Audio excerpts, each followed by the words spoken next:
Você já parou para pensar que a sua empresa pode estar pagando impostos a mais? O nosso sistema tributário é bem complexo e é comum as empresas pagarem mais do que o devido. Saiba que é possível recuperar os valores dos últimos 5 anos e reforçar o seu caixa. A Fortus Tax é especialista no assunto e já ajudou muitas empresas nos seus 18 anos de atuação. E o mais importante, você só paga pelo serviço depois que o dinheiro estiver na sua conta. Fortus Tax. Pagar o justo é o nosso forte.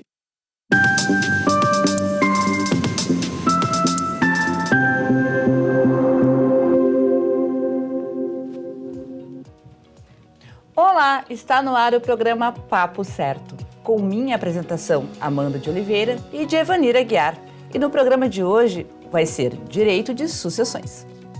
De segunda a sexta, neste mesmo horário, estamos aqui e falamos sobre diversas áreas do direito, entre elas família e previdenciário, além de empreendedorismo e saúde, entre outras. E hoje o nosso tema é inventário, herança e divisão de bens. Nosso convidado de hoje é o Dr. Fábio Miqueias Botti. Muito obrigado pela presença aqui no programa. Muito obrigado, boa noite a todos, boa noite ao pessoal que está em casa. Amanda, Evanir, é uma satisfação estar aqui com vocês hoje para trazer esclarecimentos sobre esse tema que é tão comum na vida das pessoas, né? E realmente tenho certeza que vai ser muito esclarecedor para os nossos telespectadores. Bem-vindo então, Dr. Fábio. E você que já está nos assistindo, venha participar do Papo Certo. Envia a tua mensagem para a gente com a tua pergunta ou a tua dúvida. Vamos fazer então um rápido intervalo de 30 segundinhos e já voltamos.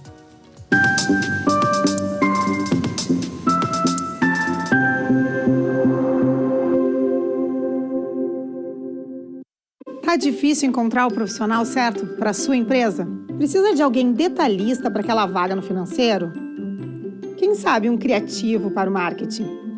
Ou ainda, alguém focado em resultados? A Fortus RH utiliza técnicas de seleção e processos estruturados, realizando entrevistas, aplicando provas e testes específicos. Tudo isso para buscar a pessoa certa para a vaga certa. Fortus RH. Conectar pessoas é o nosso forte.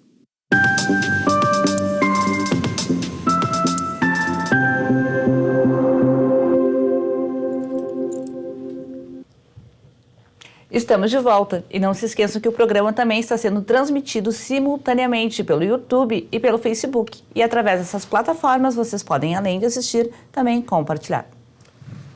Dr. Fábio, então, começando o nosso programa de hoje, todos certamente já ouviram falar sobre isso, mas o que é o inventário? O inventário é um procedimento que é utilizado para regularizar a sucessão de alguém. A pessoa veio a falecer e ela tinha patrimônio, ela tinha dívidas e em muitos casos é comum que tenha herdeiros. Então, para que haja tanto a satisfação dessas dívidas quanto a transmissão da herança aos herdeiros, que é aquilo que interessa a muita gente, né? Meu pai, minha mãe têm patrimônio. Quando vier a falecer, todo mundo imagina que vai receber uma herança. Mas essa não é a prioridade, não é a primeira coisa que é feito quando é realizado um procedimento de inventário. O procedimento de inventário primeiro vai regularizar todas as relações jurídicas que a pessoa possuía em vida. Então, aquele patrimônio que ele tinha, primeiro tem que ser levantado, avaliado e também feito o levantamento daquilo que a pessoa tinha de dívidas, seja de obrigações, de impostos por pagar, de alguma dívida que terá que ser satisfeita, utilizando esse próprio patrimônio da pessoa. E é importante observar que o inventário deve ser aberto num prazo de 60 dias a partir do falecimento da pessoa. Esse prazo muitas vezes não é respeitado, mas isso não quer dizer que não há necessidade de se fazer o procedimento de inventário. Quando esse prazo não é respeitado, pode haver algum prejuízo no sentido de ser aplicada uma multa, que legalmente é prevista, porém na prática muitas vezes não acontece. Mas uma consequência que normalmente se configura é que o imposto vai ser mais caro. Há uma majoração da alíquota do imposto quando é desrespeitado o prazo. Então não é interessante esperar para fazer. De qualquer forma, terá que ser feito para solucionar a sucessão. E, doutor, sempre haverá uma pessoa designada para ser o inventariante? Sim, é um requisito de inventário, tanto na esfera judicial quanto na esfera extrajudicial. Inventário judicial é aquele que acontece mediante o ingresso de uma ação na justiça, direto lá no juízo, né? E o procedimento extrajudicial ocorre diretamente no cartório, sem a necessidade de uma ação judicial para que se conclua o processo do inventário. Mas isso não quer dizer que ele será muito diferente. A finalidade é a mesma. Vai se resolver toda a questão da dívida, do patrimônio da pessoa, liquidar o que precisa ser liquidado e transmitir aos herdeiros aquele seu quinhão, que venha a ser a sua herança. Muito bem. E sempre haverá, então, a designação aí de um inventariante. E como é feita essa escolha? O inventariante, ele vai ser a pessoa que vai ser o administrador do espólio. O espólio, o que é o espólio? Muitas pessoas escutam essa expressão quando vão tratar de um inventário. O espólio é o conjunto de bens deixado pelo falecido. E caberá ao inventariante a administração desse espólio.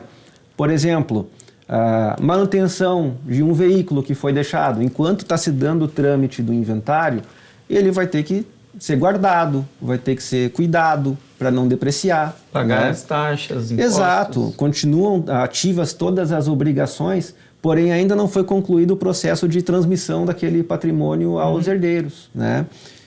Mesma coisa em relação a bens imóveis, eles têm que ter uma guarda, né? Então, cabe ao inventariante cumprir esse papel de guarda, de gestão desse patrimônio, enquanto está se dando o processo de inventário.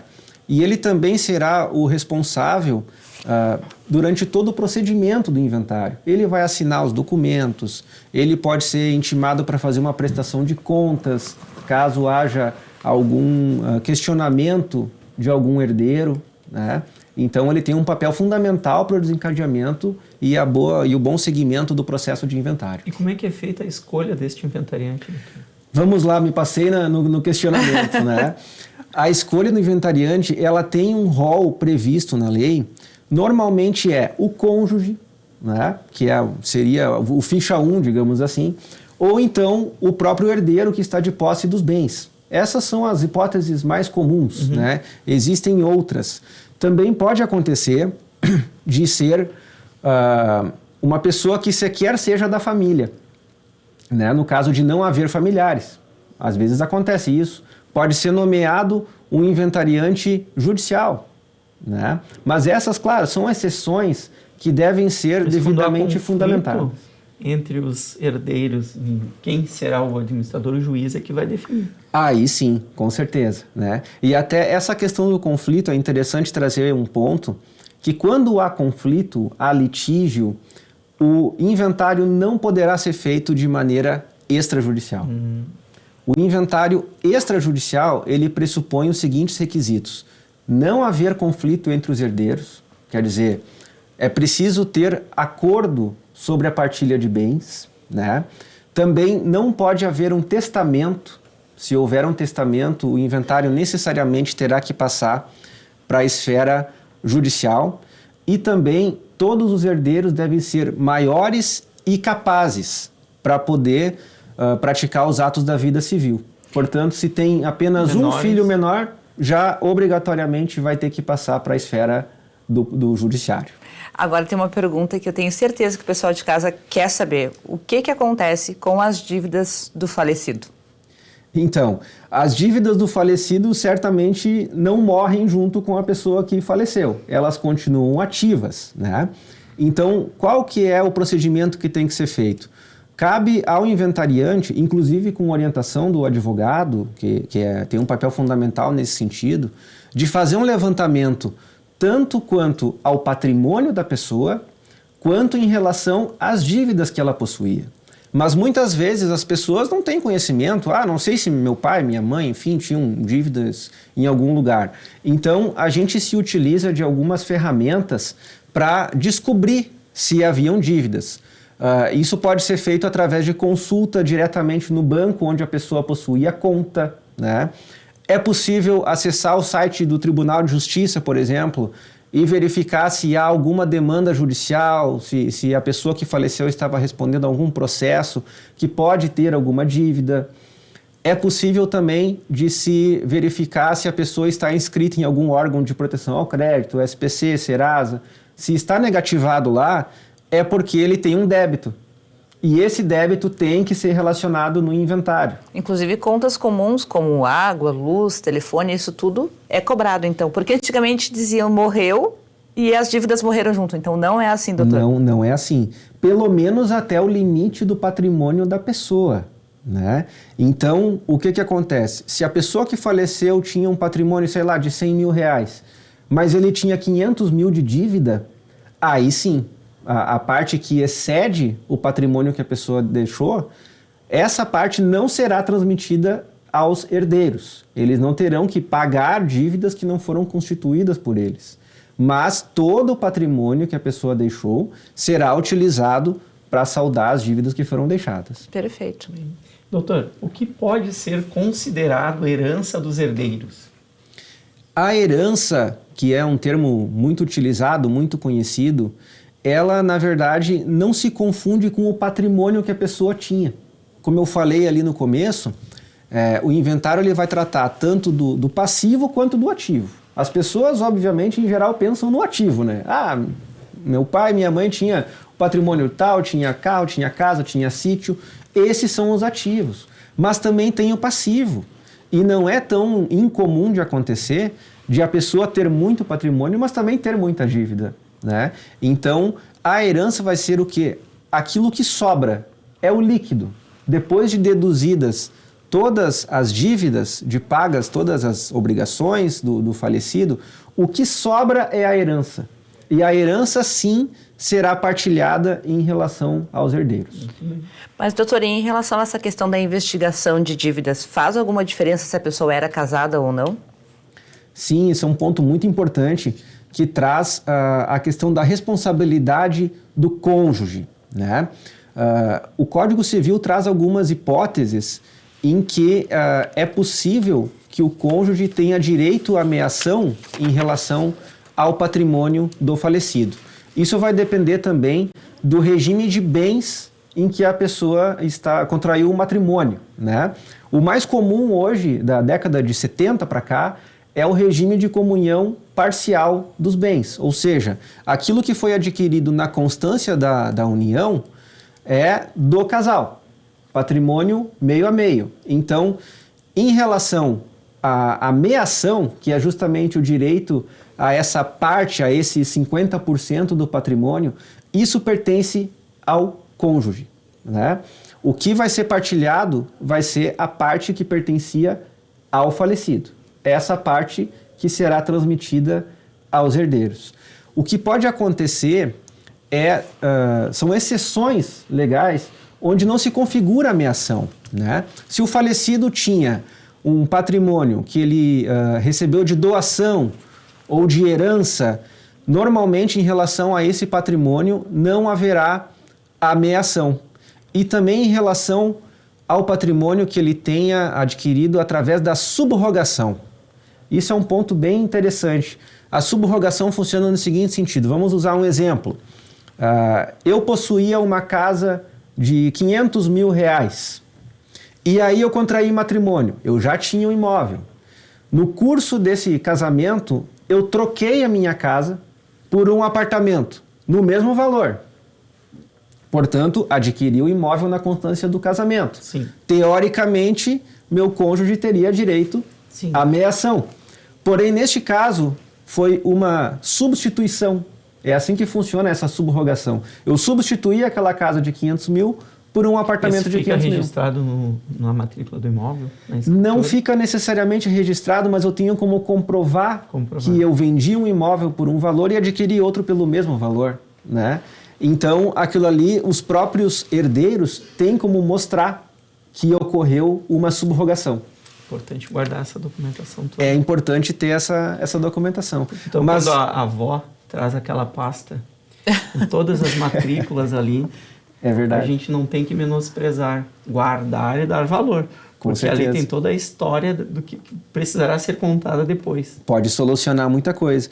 Mas não quer dizer, gente, que em todos os casos em que haja essa subrogação, que não haverá direito à meação do cônjuge.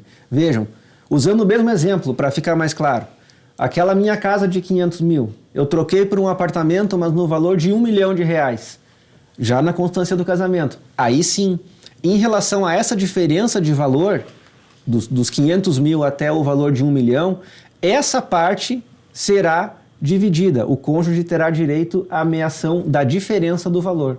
Portanto, são detalhes que têm que ser observados para que o inventário seja conduzido da maneira correta, da maneira regular, sem prejuízo a nenhuma das partes. Olha aí, quanto conhecimento. Muito obrigado. Doutor, quanto aos bens que estão em nome somente de um do sobrevivente, tem alguma questão em relação à herança dos herdeiros? Sim, na verdade, essa questão da meação, para ficar bem claro, ela é uma via de mão dupla. Se o falecido tinha um bem que estava só em nome dele, como eu expliquei anteriormente, pode haver direito à meação do cônjuge sobrevivente. Porém, também tem que ser observado, e isso é uma coisa que muitas vezes passa batido quando as pessoas pensam em fazer o inventário, que é a seguinte situação. Quando o cônjuge sobrevivente possui um 100% imóvel do imóvel, que é 100% dele. os outros herdeiros não terão direito. Não necessariamente. Se esse imóvel que está somente no nome do cônjuge foi adquirido na constância da união, o falecido também tinha direito à meação. Olha aí. Então, aquela metade que é de direito do falecido tem que constar do inventário e ela poderá ser transmitida aos herdeiros, como parte da herança. Portanto, tem que analisar pelos dois lados, tanto em relação ao direito do cônjuge sobrevivente, daquilo que ele terá direito de ficar com a meação, quanto também em relação àquilo que ele terá que entregar à sucessão, que pode passar, inclusive, para os herdeiros. Aí eu aproveito para falar naquela frase que o Evander sempre fala, que é a prevenção. Faz o documento de como tu queres que deixar os teus bens, as tuas dívidas certinho, e aí lá no final não dá problema para ninguém. Seria a hipótese do Ideal. testamento. Testamento, sim. Né? Havendo o testamento, ele terá que ser respeitado, claro, respeitados todos os limites legais dele, mas aí a gente está conduzindo já para um inventário judicial. Né? Então, isso pode, inclusive, acarretar numa maior demora para a solução. Embora deixe encaminhada a questão da herança, o que vai ficar com quem, o procedimento judicial ele é diferente do extrajudicial. Ele tem os seus requisitos e ele também, na prática, se apresenta de forma mais lenta para a gente ter a solução do inventário. Muito interessante, doutor. Nós vamos fazer um intervalo bem rapidinho e já voltamos, então, sobre partilha de bens. Fiquem com a gente.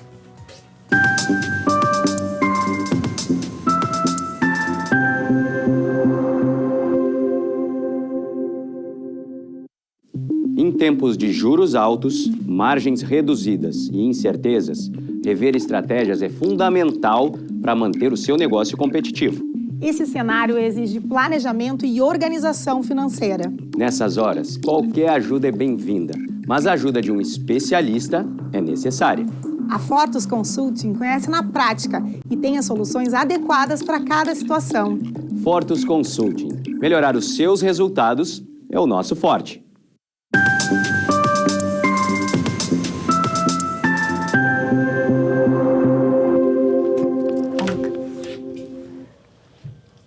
Voltamos e eu quero te convidar para nos seguir nas redes sociais e te lembrar que o nosso programa também é transmitido pelos principais canais digitais e também pela Rede Litoral de televisão através do canal 6 da NET Litoral.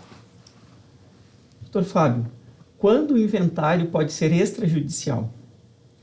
Normalmente há o interesse das pessoas pela esfera extrajudicial em função da velocidade do procedimento. Normalmente o processo tem aquela pecha de que é muito demorado, que vai demorar para solucionar, e tem toda aquela questão da administração do inventariante. Então, para ser extrajudicial, tem que ser observados alguns requisitos bem práticos. Primeiro, como a gente falou antes, não pode haver um testamento. Havendo testamento, obrigatoriamente a gente vai cair na esfera judicial. Mas o principal requisito que as pessoas têm que ter em mente é que para ser extrajudicial é preciso ter acordo entre os herdeiros em relação à herança. Não pode haver brigas, não pode haver discussão. Não é lá no cartório que vai se definir quem que tem direito a quem. Até pode haver algum atrito, discussão, mas que se faça antes. Exato. Já se leve o acordo. Justamente, nós podemos tratar isso antes, e isso faz parte do trabalho do próprio advogado, sim, de esclarecer às pessoas aquilo que lhe compete, os limites do seu quinhão, de que mesmo que leve para uma esfera judicial não vai passar daquilo ali. Muitas vezes isso equaciona essas diferenças, a gente consegue chegar num consenso para fins de registrar em cartório. E o último requisito importante é que todos precisam ser maiores e capazes dos atos da vida civil para poder assinar no cartório e dar o segmento no inventário. Nós falamos no bloco anterior em relação ao tempo, né? Mas então, quanto tempo dura, em média, um processo de inventário? Como qualquer ação judicial, a ação de inventário não tem um prazo para acabar, né? Isso vai depender do quê? Daqui a pouco tu pega um inventário que a pessoa tinha muito patrimônio, então esse patrimônio tem que ser levantado, buscar matrículas atualizadas de imóveis e também muito passivo, né? Todos, a questão de financiamento, de dívidas, como você falou antes, dívida de água, luz, tudo isso tem que ser levantado, lançado dentro do inventário, a quantificação desse passivo, para fazer primeiro o abatimento das dívidas e daquilo que sobrar passar para a divisão em relação aos herdeiros. E aí a gente pode ter a seguinte situação, que é o litígio, né? Então, se tu tem ali uma situação que ficou mais tensa, mais complicada, os ânimos aflorados entre os herdeiros, cada um vai querer discutir até o último momento. Saiu uma decisão do juiz, eles estão lá prontamente para apresentar um recurso. Então, tudo isso leva o processo ao longo dos anos, né? Mas para trazer uma ideia para vocês, um procedimento judicial pode levar um ano, pode levar poucos anos, como ele pode atravessar décadas nesses casos mais complicados. E do seu conhecimento, qual é o caso que teve mais tempo? Olha, eu já tive a oportunidade não é um processo meu, mas já observei um processo que está acima de 30 anos. Nossa. Discutindo o inventário judicial. Nós assessoramos um inventariante com as prestações de contas, porque tinha muitas dívidas e muitos bens. E esse inventariante, então, foi gerenciando essas dívidas com receitas dos próprios bens. Hoje, a dívida reduziu muitíssimo, caiu a 10%, e os bens eles continuam se valorizando, que são imóveis. Mas é um processo que eu estou cuidando há 19 anos, Nossa. Mas é um processo que tem 30 anos. E eu tenho outro processo, que aí muito por conta da idade avançada da falecida, a família ela tinha 8 herdeiros, os herdeiros também faleceram, então transformou-se em algo tão, com tantas pessoas envolvidas em menores, porque daí vem os netos, bisnetos da falecida, então todos esses são herdeiros e hoje não teria problema nenhum em fazer a partilha, visto que só tem recursos financeiros. Mesmo assim, por conta de todos esses outros herdeiros e conflitos, falta de um acordo, o processo continua andando também há mais de 25 anos. Então, quando há um acordo, realmente é a melhor situação, né, doutor? Com certeza. E isso explica também por que o procedimento extrajudicial se mostra tão interessante. A gente pode, muitas vezes, resolver um inventário em 30 dias, gente, direto no cartório. Então, primeiro que não vai ter discussão. Segundo que o trâmite é direto no balcão, digamos. Tu não precisa de todo aquele trâmite do processo. Muitas vezes, para o processo dar um passo, decorrem-se esses 30 dias. Só para o juiz dar um despacho ou para sair uma notificação. Então, o procedimento extrajudicial, quando ele é possível, eu sempre recomendo pela questão da velocidade. Mas né? Sempre com o advogado. Sempre assistido com o advogado. Essa é a pergunta que eu ia fazer, doutor. Se o inventário for extrajudicial do cartório, mesmo assim, necessita do apoio de um advogado, obrigatoriamente? A legislação impõe a presença de um advogado, tanto no procedimento judicial, obviamente, mas também no extrajudicial. E o advogado é importante em relação ao levantamento do espólio, tanto em relação ao passivo quanto em relação ao ativo. e também nas orientações gerais de documentos, de procedimentos. Então, a assessoria do advogado, embora no extrajudicial não pareça tão óbvia o porquê que precisa de um advogado, mas lá no final ela é muito importante para garantir que o patrimônio foi transmitido da maneira correta, da maneira legal. Principalmente em relação a essas questões de meação, como eu falei antes.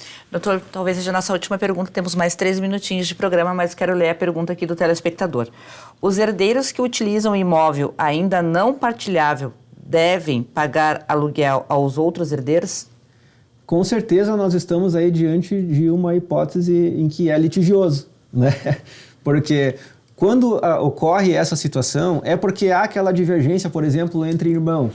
Morreu o pai e a mãe e o irmão continua morando na casa e os outros não estão. Então, o que acontece? Se o processo é litigioso, ele vai demorar tempo para ser solucionado.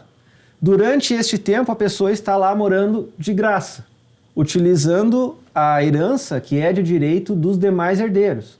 Então, isso a pessoa pode se sentir no prejuízo em relação a essa situação. E sim, é possível aí ingressar com uma demanda judicial para que o juiz faça o arbitramento de um aluguel a ser pago em relação à utilização desse imóvel durante o processo de inventário. A inventariante tem que cuidar. Mais uma vez, a importância do inventariante, porque aquele que está lá pode pedir uso capião também, não? É possível. Mas aí o uso capião já vai ser um pouco mais complicado porque há resistência ali e com certeza não vai ser uma prova pacífica de que ele está ocupando aquilo ali com intenção de ser dono. Né? Bem, não sei se nós temos tempo ainda, mas vamos tentar. Uma última pergunta. Quanto custa fazer um inventário? Não existe um custo propriamente fixado, né? Claro, além do custeio dos honorários do advogado que vai acompanhar o procedimento, tanto na esfera judicial quanto extrajudicial, vai haver os emolumentos, as despesas cartorárias, ou então, se for o judicial, pode haver as custas judiciais. Então, mesmo havendo essas despesas, é possível a gente dizer que é um bom negócio, porque os herdeiros poderão dispor do seu patrimônio, da sua herança, de forma plena. Ele poderá vender um imóvel, um carro que restou a ele como herança, de forma desembaraçada para poder usufruir daquele patrimônio. Muito obrigada, doutor Fábio, pela tua presença, e as perguntas que foram enviadas e não respondidas aqui serão logo após, então, o término do programa. Agradeço a oportunidade e permaneço à disposição para sanear eventuais dúvidas. Muito bem, e lá no YouTube você também pode assistir o programa na íntegra pelo canal do Papo Certo ou amanhã às 7h30 aqui na sua TV. Então, pessoal, amanhã às 20h30, quarta-feira, então, o nosso Papo Empreendedor estará conosco as empresárias Miriam Mainardi e Daniela Ferreira. E você também é nosso convidado. Nos assista.